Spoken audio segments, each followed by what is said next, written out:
Pagi saudaraku semuanya, sebelum kita mendengarkan firman Tuhan, saya mau mengajak kita untuk bersama-sama bersatu dalam doa.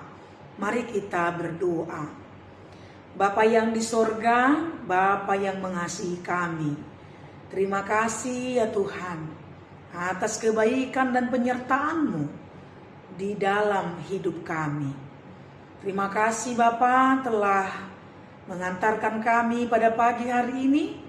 Kami yakin dan percaya kasih dan penyertaan Tuhan akan selalu menyertai dan mengasihi kami. Pagi ini kami akan mendengarkan firman-Mu.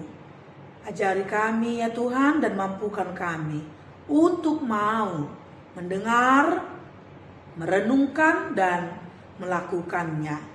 Di dalam nama Tuhan Yesus Kristus, kami berdoa dan mengucap syukur.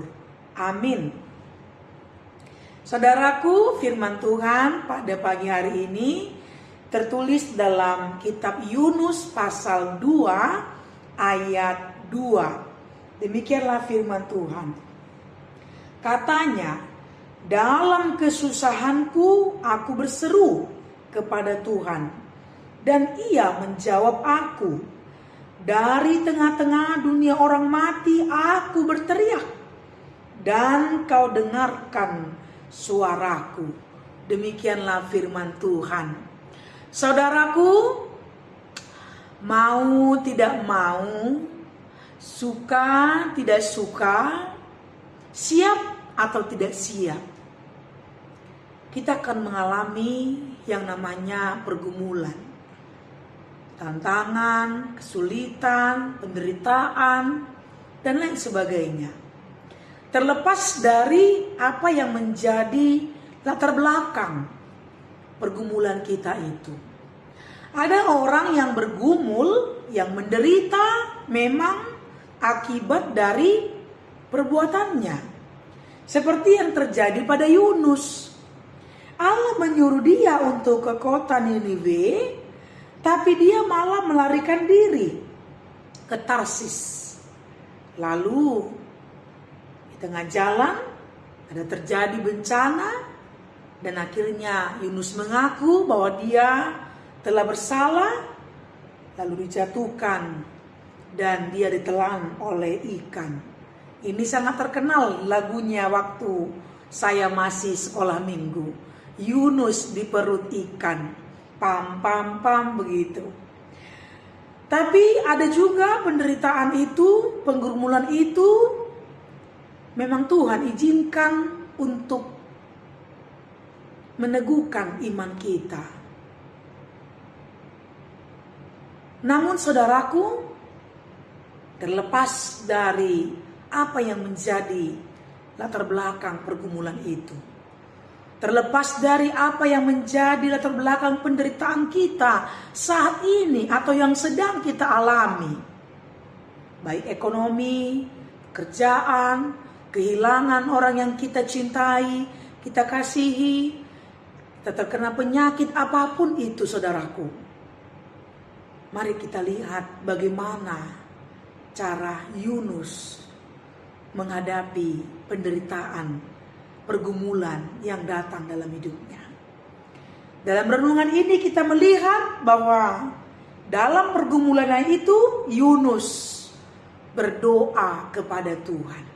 Inilah sikap yang benar. Ketika engkau mengalami pergumulan, tantangan, kesulitan, penderitaan, tangisan, apapun itu, ingatlah berdoa kepada Tuhan. Ingatlah datang kepada Tuhan, meminta pertolongan kepada Tuhan, seperti yang dilakukan oleh Yunus. Dia katakan, dalam kesusahanku aku berseru kepada Tuhan. Di tengah-tengah dunia orang mati aku berteriak. Dia berseru, dia berteriak, dia menangis dalam ketakutannya, dalam pergumulannya, dalam kesedihannya.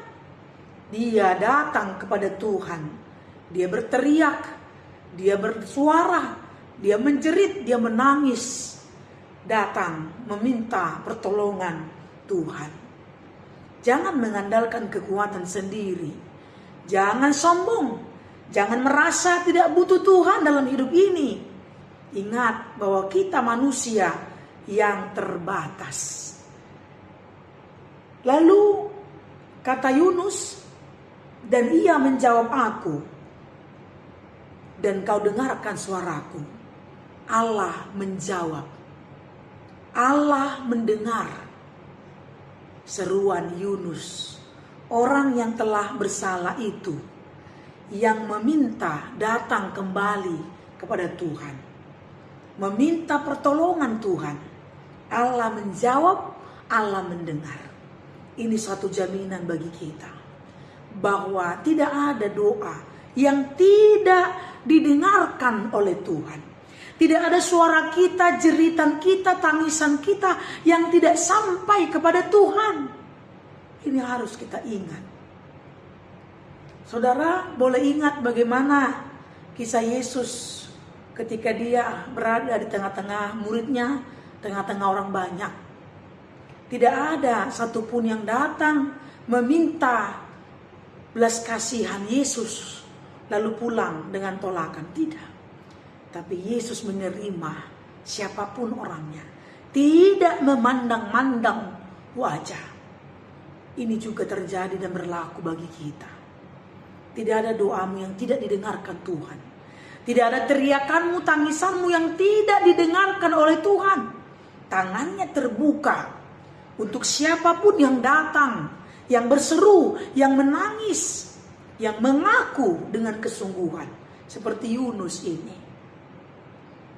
Dia akan menerima jawaban doanya. Tuhan akan mendengarkan suaranya dan menolong dia. Sama seperti yang dirasakan oleh Yunus. Saudaraku, marilah apapun tantanganmu saat ini, pergumulanmu saat ini, tangisanmu saat ini, jangan mengandalkan kekuatanmu. Datang, berdoa, minta kepada Tuhan. Di tangannya ada semua yang kita perlukan.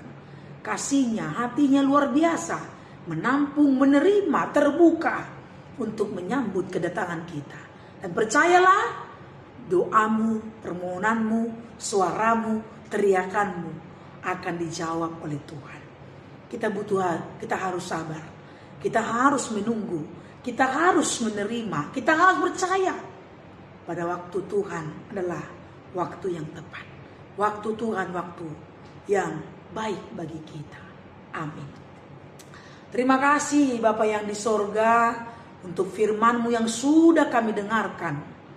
Biarlah renungan pagi ini mengajarkan kepada kami untuk jangan mengandalkan kekuatan sendiri. Ketika pergumulan, kesulitan datang, apapun yang kami alami saat ini, baik suka duka, berhasil gagal, tangis tawa, apapun itu, kami Tuhan ingatkan untuk selalu datang berseru dekat kepada Tuhan. Karena Kaulah sumber kehidupan kami. Kaulah Tuhan yang Maha Kasih, yang memberikan kami kekuatan, yang memberkati kehidupan kami. Ajari kami Tuhan untuk tidak mengandalkan kekuatan diri sendiri, kemampuan, kepintaran, tapi selalu tunduk, taat, rendah hati, dan selalu datang meminta, memohon, bersekutu dekat denganmu. Ya Bapa yang di sorga, berkatilah hidup kami Tuhan. Berkatilah pekerjaan kami, berkatilah keluarga kami. Kami juga mau berdoa untuk saudara kami yang sakit, sembuhkanlah mereka ya Bapa. Buat yang berulang tahun, tambahkanlah umur yang panjang, kebahagiaan, berkat sukacita yang daripada Tuhan. Dan buat yang bergumul, yang berduka, Tuhan hiburkanlah mereka. Kami percaya, kami yakin, kami berserah kepadamu saja. Karena di tangan Tuhan semuanya telah tersedia. Kaulah sumber kehidupan kami. Sumber kebahagiaan, sumber sukacita, sumber kekuatan dan berkat itu ada di tangan Tuhan. Bapa yang di sorga, ampunilah kami akan dosa dan kesalahan kami, supaya kami layak datang meminta kepadamu dan menerima berkat Tuhan. Inilah doa dan permohonan kami. Di dalam nama Tuhan Yesus Kristus, kami berdoa dan mengucap syukur. Amin. Selamat pagi saudaraku, Tuhan memberkati kita.